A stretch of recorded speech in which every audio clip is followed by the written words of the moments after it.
because I'm coming to work today. Thank you. That's what I stayed home to do. But seriously, I'm not going to the office today, so I can't see. I thought I should have my 2 cents on this matter that is currently going on. Yeah, put in my 2 cents, my 3 cents.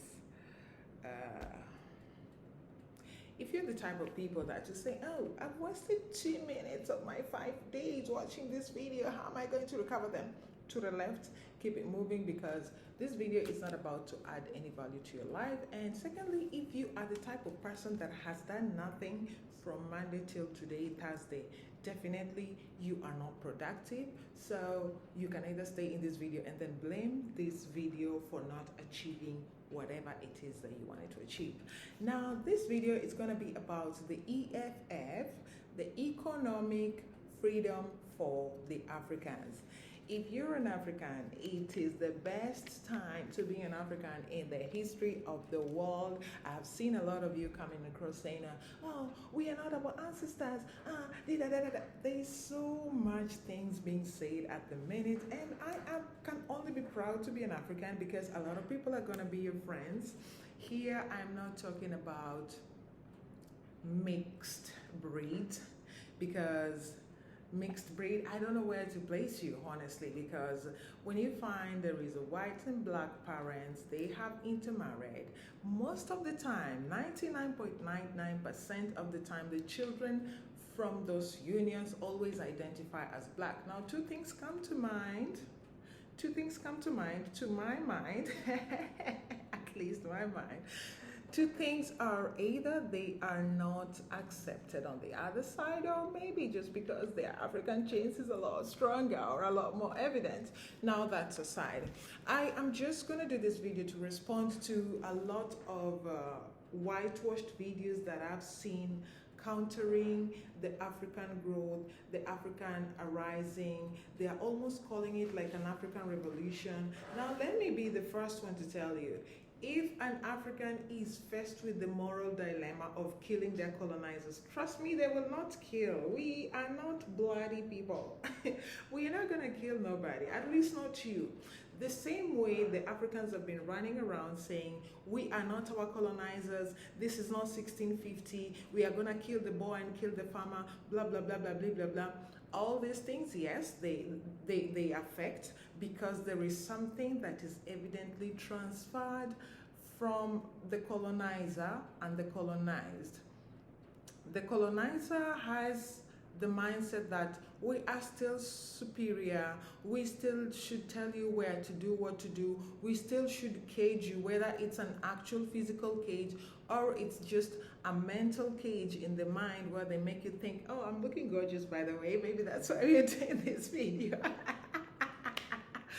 But forget the humor. I'm just trying to communicate things that I think are going to be very, very crucial in the next couple of years, because there is like a backlash. Yes, Africa is trying to grow economically, but then there are people who are trying to make it look like Africa is retaliating. No, we're not. We're just trying to rise up to the occasion, and that is why I prepared a little bit of some things, because you know I like information, and this channel pretty much is about information. So yeah, why not be factual while at it? So we know that we've been shaking off a lot of socio-economic legacies from the colonials, from the colonizers, whatever. We have been trying to shake that off, and we can only be grateful as an African people that this Gen Z, we are proud of you guys. You know, the ones born in between, like, let's say 90 something to 2000 something. Let's say the people that are basically between the ages of 20 and 30 right at this moment. This video is being recorded on second week of August 2023. Yeah, to be precise, today is the 10th of August. Yes. So we are seeing a lot of children or young adults around the age between 20 and 30. They are doing a lot of things that our fathers, ourselves, we that are born way before that, we were not able to do. And yes, they are going to be very instrumental when it comes to shaking off the colonial socio-economic legacies that was left behind by the colonizer, that was inherited by our fathers, that some of us who are in this era, between the 70s and the 80s, we have not really left our mark. Yes, we had good music, we had good dances, we had good relationships, we were like pace-setter, and now these kids coming up behind us here, they are doing very well, and they have identified where the strengths of the Africans lie, and they are taking up the space. So let's remove the thing that, oh, if Africans have rights, they are going to do da. No, when an African, and I mean all Africans, when they are faced with that moral dilemma of whether to treat back the colonizer the way they treated us back in the age, when I say that, I'm just trying to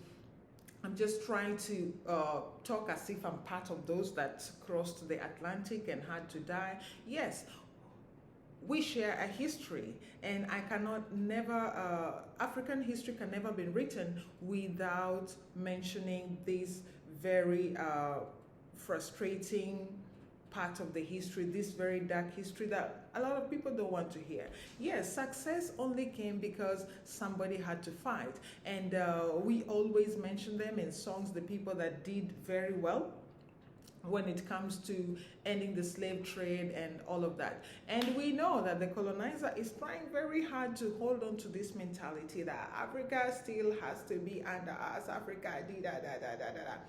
Forget it. The current generation is not going to let you have your way, and the earlier you get used to that, the better. Okay? So now let me look at the facts that I've written here. Africa is the second fastest growing region with at least almost 5% GDP, and that's very, very good. And we can only thank, the uprising, the access to services, access to information. Before, we depended on the mainstream media, and what they showed you about Africa is very, very, very, very bad. It's not true. It's not who Africans is. It's just not us. But I am happy that the era of the social media, you can get to know the things in real time as they happen. So you can get to know who is the actual intelligent one and who is not, who is telling the truth, who is not. People will always counter things, especially the ones that are fabricated to look a particular party good or bad, or they can bring out the fabrication, like they can dissect whatever case it is from whatever part of the world in real time, and you will get to know it. There is an earthquake, yes, you get to know it as it's happening. There is a celebration, yes, you get to know it as it's happening. And there is very limited time for whoever wants to doctor information and put it on the mainstream media. And the mainstream media is slowly losing its ground, if I can say, because many people right now depend on social media. You can literally live your life without watching TV, without watching news on the TV for the longest time, or without reading the newspaper for the longest time, and you are damn updated with what's going on around you. Now, these are the few things that the African Revolution, if you want to call it, have removed for most of the African countries. And I can see a lot of African countries and African leaders are doing very well. They are proving wrong the people that said, oh, Africa can never be one, Africa, There's a lot that has been done to us. A lot of our leaders who are very futuristic, who had a vision for one Africa. Yes, we have lost so many of them. No need to mention, because this is not a political video.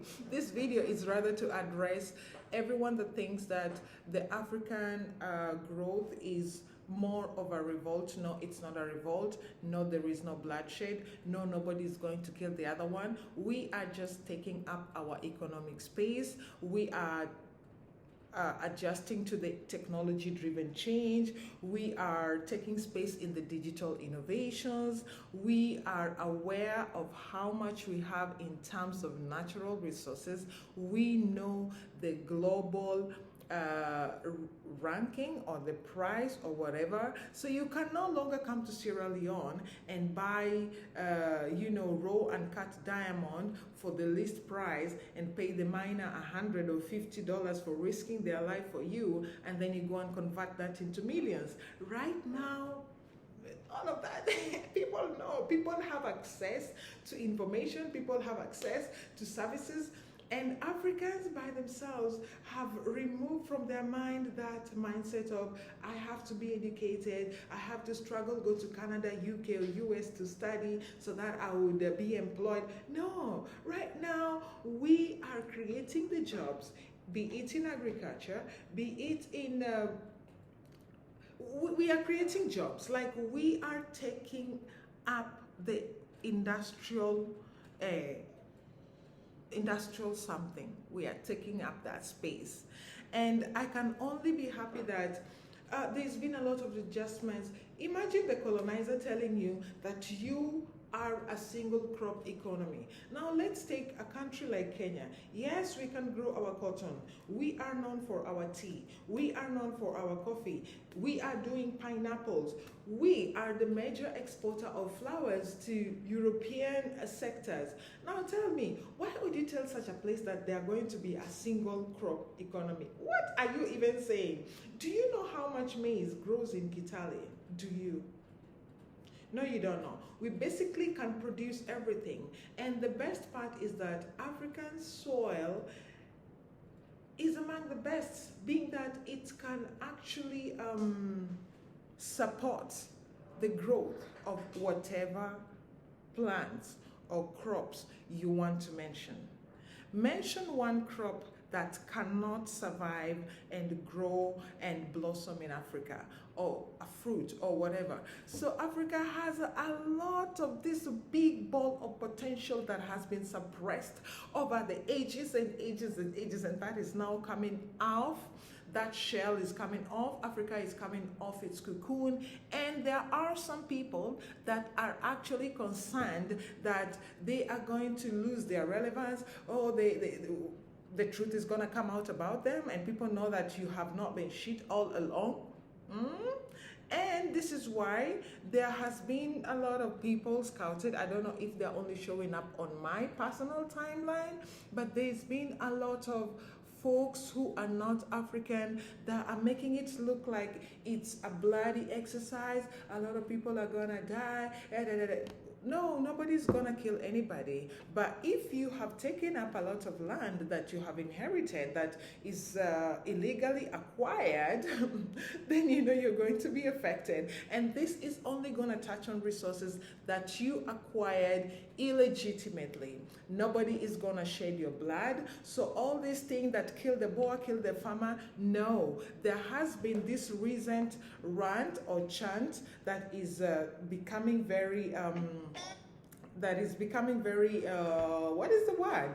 That has become very viral in the last couple of days. I'm just gonna play it, and it's not because it's different. It's not because anybody is looking to kill the other one. It's simply because it's a chant that was there almost 30 years back, and it's a chant that just this is it.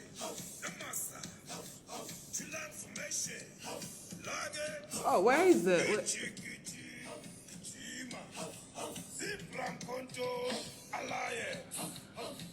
I don't know if YouTube is gonna mute this video if I play it for longer, but there is so many translations of this particular sound, and it's trending on TikTok. Everybody is trying to have a video under this sound, and maybe before you know it, it will be limited for commercial use or for private use, whatever it is they normally do. But I think the translations that are currently going on under this sound, especially among the white folks, let me be specific at this point, because if you've watched this video till now, it means this is a subject that interests you. The translations that are going on, the way it has been, made to, like, it has been blown out of proportion. This is my entire point. African growth, African format, African freedom in terms of its economic well-being. It is not a bloody exercise. Nobody is expected to die, especially not the Africans themselves.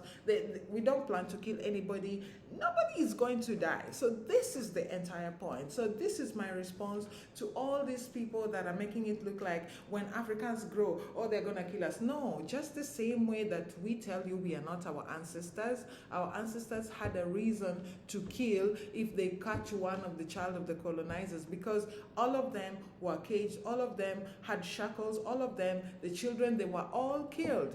They were raped, they were whatever. But for us, we just want to take back what is rightfully ours. Take back our heritage, take back our land, take back our culture, take back our resources, take back our lands, take back what belongs to us. Your blood and your life does not belong to us. And trust me, nobody is even thinking to make you a slave. So you're safe, all right? So I think I've achieved the purpose of this video. So you can go if you felt like, you know, this video is not useful for me. No, you can go and move on with your life. So if you're not a productive person, this video has not changed anything because you're not productive anyway. But you can blame this video. So nice having you. Bye-bye.